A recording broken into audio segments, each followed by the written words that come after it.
шын мәнде жаман күйеугер кездессе, ол трагедия емес.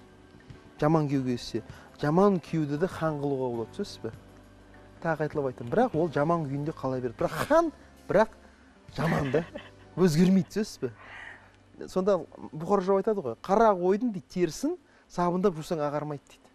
Бірақ оны хан қылуға болады, сөзсіз бе? Яғни ақылды әйел, енді ақылды әйел сол жаман күйеуінің өзін хан қылып қояды. Хан қылып қояды да, балаларына хан қылып көрсетеді, құдаларына хан қылып көрсетеді, ұсына біледі. Сонда ол әйелге байланысты. Ал бірақ бұл жерде бірағы бар, ондай жаманнан әйел энергия ала алмайды, сөзсіз бе? Бүкіл күш әйелге түседі. Шын мәнде жаңағы Абай айтады ғой, ердің қызығы деген ұғым, ол рухани ләззат алу ұғымы. Оны Абай бал дейді.